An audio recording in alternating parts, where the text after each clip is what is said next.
Greetings, Culture Warriors. It's Jeff Vieira, author of Culture is Everything, bringing you another dispatch from the front. Today, I want to talk a little bit about some good news. So, as you know, the pandemic has really wreaked havoc on the bottom lines of a number of companies. It's led to layoffs, led to supply chain disruptions, some shortages of critical goods and services. But let's look on the bright side of things. Story today from Before the Bell. Headline is, two companies hit hard by the coronavirus see a revival ahead. This is by Charles Riley and Julia Horowitz for CNN Business. Toyota and Ryanair are both getting rocked by the pandemic. The Japanese car maker warned Tuesday that profits this year could plunge nearly 80% as the coronavirus slams global car sales. Ryanair is operating only at 1% of its usual flights. Yet both see a revival in the months ahead. Toyota has been gradually reopening factories around the world, and it's now resuming some output in North America. Purchases could follow. The company expects sales to slowly recover in the months ahead and reach 90% of the levels seen in prior years by the end of 2020. Ryanair, which is Europe's largest airline by passenger numbers, said in a statement Tuesday that it plans to operate a daily schedule of almost 1,000 flights starting on July 1st, up from the 30 it is currently running between Ireland, the United Kingdom, and the rest of Europe. It is time to get Europe flying again so we can reunite friends and families, allow people to return to work, and restart Europe's tourism industry, which provides so many millions of jobs, Ryanair CEO Eddie Wilson said in a statement. The challenge, countries such as the United Kingdom and Spain have just announced fresh plans to impose quarantine measures on international visitors. Many travelers will be reluctant to fly if they need to spend time in isolation upon arrival or return. Some companies have been able to keep operating during the coronavirus pandemic and are even thriving. Others have been brought to their knees. In recent weeks, as companies have shared details about their earnings during the first 3 months of the year, this divide has become increasingly pronounced, Julia reported on Tuesday. Some businesses, the drug makers, the grocers, the tech giants, have been able to power ahead despite stay-at-home orders. Microsoft's cloud services sales have skyrocketed, and Nintendo's Animal Crossing game has been a quarantine hit. Eli Lilly received approval from the U.S. Food and Drug Administration for its new cancer treatment last week. But a larger subset of companies have found themselves on the sidelines, cut off from their customers, or facing little to no demand for their products. Titans of industry, including Disney's, the world's biggest entertainment company, and Marriott, the world's largest hotel chain, have reported plunging profits as theme parks and movie theaters closed and travel ground to a halt. They gave cautious assessments of the challenges ahead. The recovery is not going to happen uniformly across all regions, and it's not going to occur overnight, Marriott CEO Ann Sorensen told analysts on Monday. It may take longer than any of us would like. What's next? For companies with weaker balance sheets, the next few months could make all the difference. It's critically important how the reopenings go, said Nick Rauch, CEO of the Earnings Scout, a research firm that tracks corporate earnings. Okay, so what's the culture angle on this? As you know, we analyze the news with an eye towards company culture. And so we'd like to go a little bit deeper into the story to kind of expose that cultural tie. And so as we think about it, Toyota's in a situation where they lost 80% of their sales. And yet they expect by the end of the year to get back up to 90% of sales. Now, how do you do that within a year?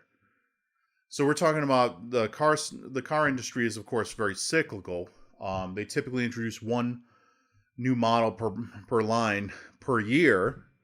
So that's when you have your big sales push when the new model year comes out. Great time to get a car from the current model year just before they release the new model year right around the holidays. So they're down 80%. No one's buying cars.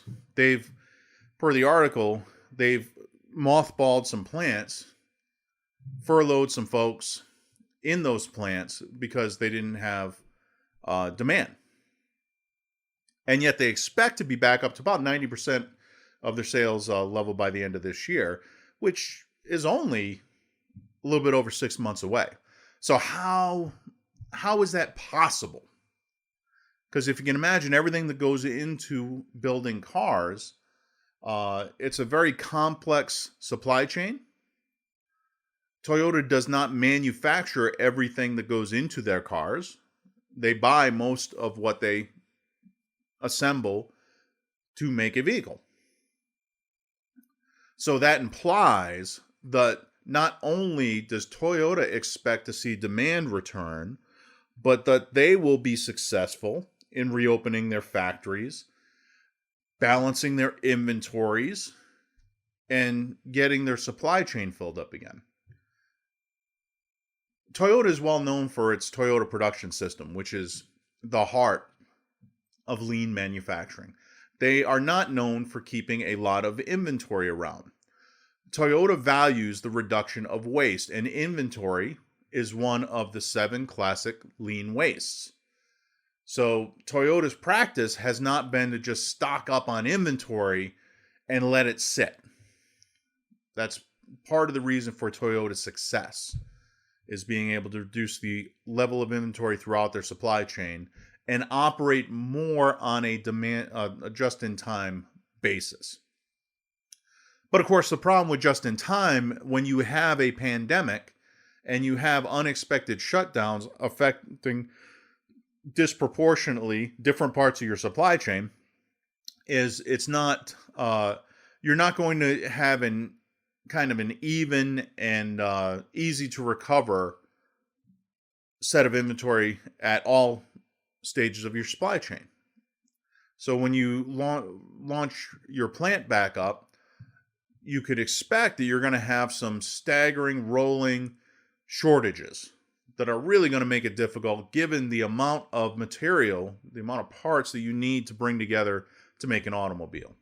And the fact that the automobile is not done until you find every last bolt that's needed for that vehicle. But because Toyota is so invested in lean, they value that waste reduction so much, they have also, by definition, built into their process flexibility in dealing with demand spikes and troughs. Sure, this is a deeper trough than anyone would have expected and absolutely unprecedented in operations. However, the same principle applies. If you're able to ramp up and ramp down production as you go through the normal ups and downs of the sales cycle during the year, in order to limit the impact on your operation when you hit those troughs, and to ensure that you're able to kind of quickly keep up with things once you hit those peaks, then you have an easier time of it getting back on your feet than companies which don't have that same system in place are going to have, because you already have the agreements in place with your suppliers. You already know how to handle the ups and downs, and you are not dependent on having the same level of order volume or production volume every single day in order to keep your operation chugging along efficiently. You're able to handle greater market complexity than those other companies are. And so Toyota's approach to this, which has been to stay very close to the customer and what they're looking for on any given day, and to be nimble in response to it. Those values, those lean values, are no doubt what's enabling them to say with confidence, we think we're going to be mainly out of this by the end of the year. Not an easy thing to mothball a plant, servicing an entire continent, bring it back online and not miss a beat. Not an easy thing to do, but because of Toyota's values, particularly in the space of lean management, easier for them than for most. With regard to Ryanair, trying to service Europe. It's amazing that they only have 30 flights going to feed all of Europe. Ryanair is a major aircraft carrier in Europe. But clearly, you can see that they have an optimistic view of how the reopenings are going to go. The UK seems to be indicating a more pessimistic view, that they're going to keep lockdown restrictions on longer. And it's going to particularly impact international travel of the sort that is the bread and butter of Ryanair.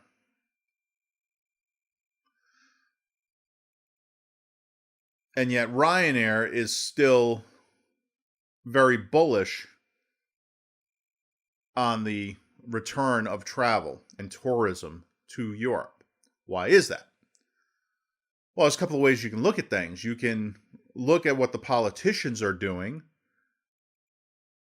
and it's all doom and gloom, and it's all, let's extend these lockdowns, let's not let up on them until we're absolutely 100% sure that we can possibly yield this power back to the people and allow some sense of normalcy to return. Or you can look at it from the standpoint that I think Ryanair is taking, which is that people have been cooped up in their homes for a very long time. Europe, being smaller than the United States, has more of a culture of international travel than we do. Many people take vacations in different countries, especially as the weather turns warm. They start to take holidays. It's part of their culture. They've been cooped up now for weeks on end. The weather is improving. The threat is diminishing. And there's going to be a natural tendency for them to want to maintain their vacation plans.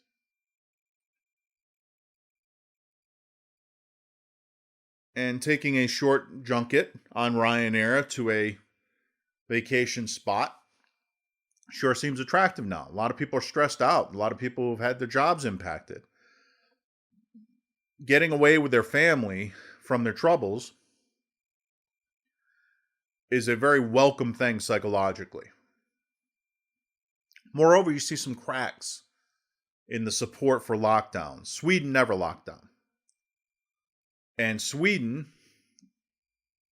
doesn't seem to have had this virus significantly worse than anywhere else. People see this, they know this. Germany has done extensive work on the spread of the virus. And they're finding that it is both more widespread in terms of people who have caught the virus and less lethal than was originally feared. So there has been pressure mounting in Germany to ease up on restrictions in light of that information. Eastern Europe, likewise, has generally had a lighter hand in terms of the lockdowns and the restrictions that it places upon its people.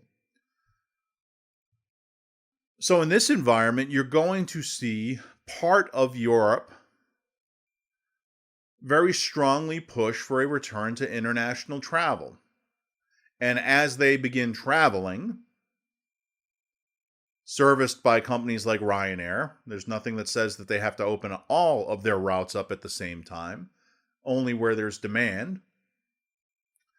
But those people are going to be generally traveling between spots that have lighter restrictions because they don't want to deal with quarantine.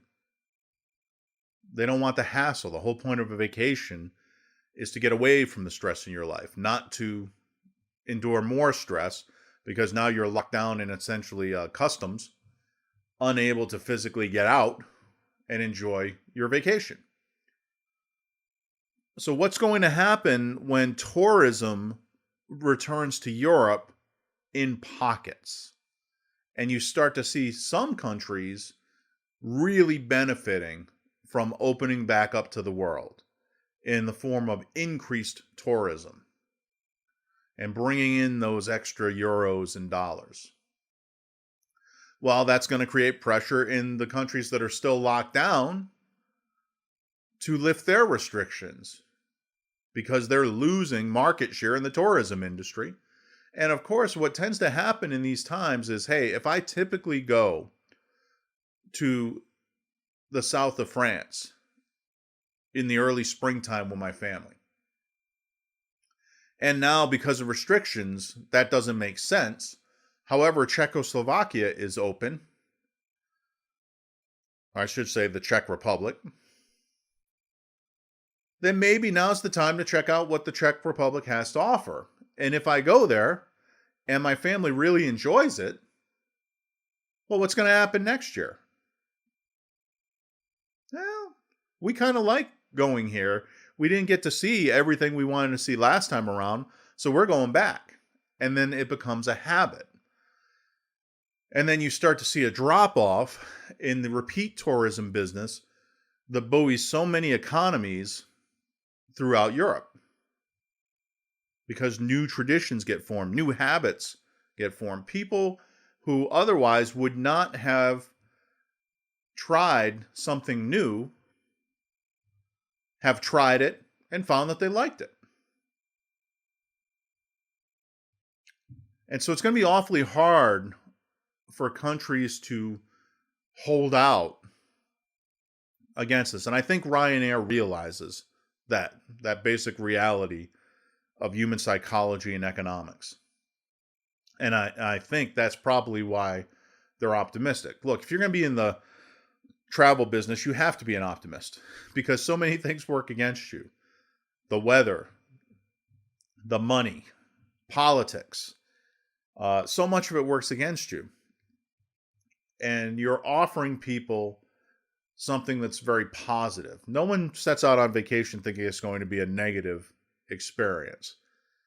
So I think that essential optimism that undergirds the industry is going to is factoring in to Ryanair's analysis. And moreover, I think they're right.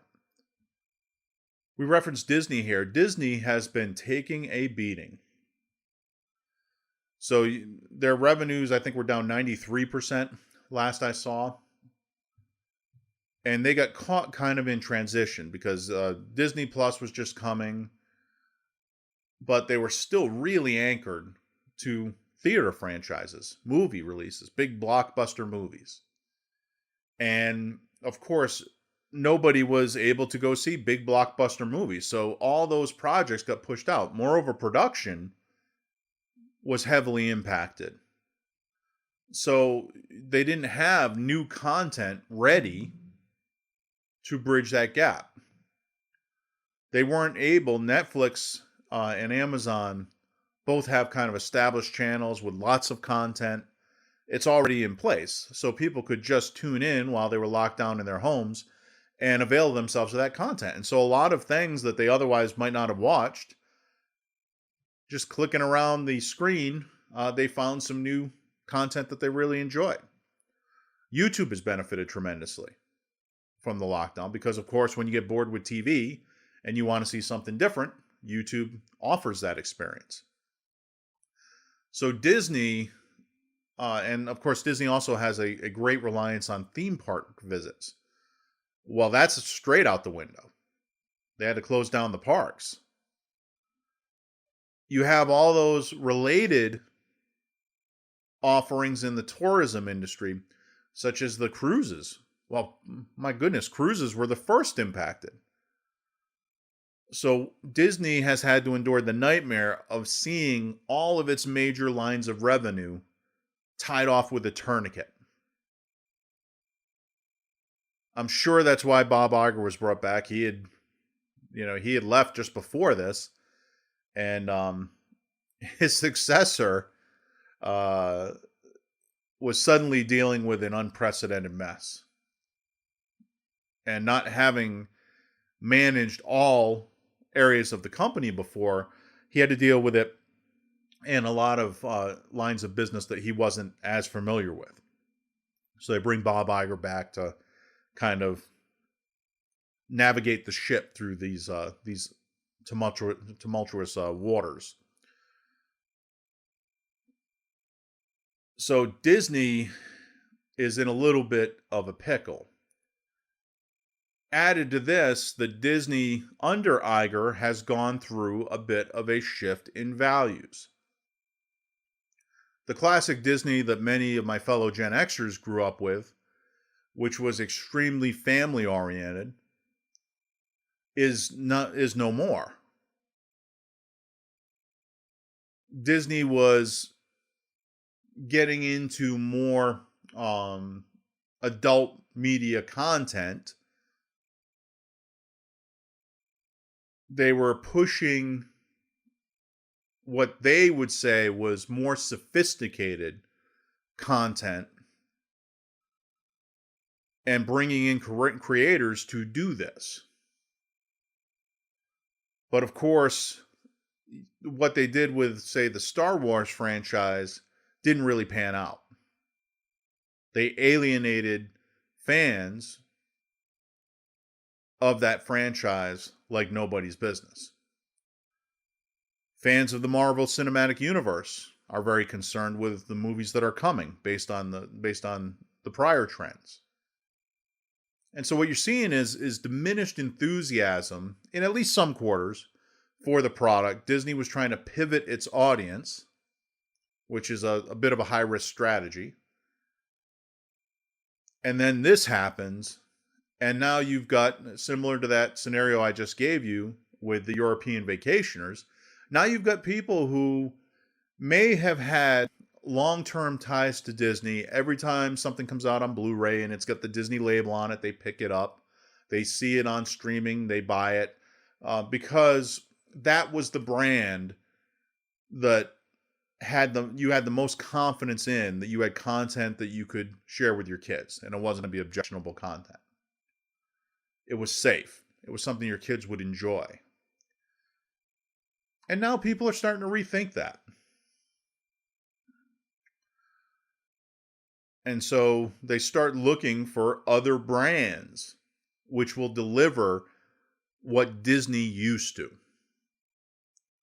So I think Disney has some serious concerns coming out of this, because the theater channel has been thoroughly disrupted. The only thing you can count on is the many theaters will close. So that's going to weaken that channel as an avenue to get to viewers. The streaming content, it looked like Disney was going to be an absolute powerhouse and perhaps knock Netflix right out of the mix. But in the wake of this pandemic and everyone's viewing habits changing, it doesn't look like that's going to be in the offing for the near future. Meanwhile, they've acquired some very expensive intellectual property that's not paying out the way they thought it would. Added to this, their latest park offerings, Star Wars Galaxy Edge and the like, have not brought in the people the way the older ones did. So there's a lot of turmoil there. They're really in having a conflict of values. It seems as though the clear focus that Walt Disney had put in place when they founded the company is no longer operative across the company. So Disney really has to figure out what they're going to be and then be it. And then everything else will kind of shake out from that. But it's always interesting when you look at the actual box office returns on movies. It has always been the case that as you go by rating, you'll notice that the money gravitates towards the lower ratings. By that I mean G-rated movies as a whole, as a collection, make a lot more money than R or NC-17 movies. Some of this is just obvious, right? If it's a G-rated movie, chances are you're bringing kids and buying tickets for them. Kids can't go alone, so you're watching it with them. So you have a couple of adult tickets in the mix there. You're probably buying candy. You're probably buying popcorn. to boot, so it's great for the theater chains. So you make a lot more money on that kind of content. However, creators in general don't like creating that kind of content. They've gravitated towards edgier content in the belief that it's more artistic. And yet those movies make a lot less money. So you think rationally, economically, a company like Disney would say, let them have, those other studios, let them have all the R-rated content that they want. Let them have the PG-13s and the PGs. Our niche is this. We provide content that can be enjoyed by the entire family. Period. But that doesn't seem to be the way things are trending. So once again today, a simple news story exposes the values of the companies involved. And these values between companies are in conflict. Coming out of the coronavirus pandemic, we're seeing some companies like Ryanair and Toyota that are very optimistic and bullish on the recovery as a consequence of their values.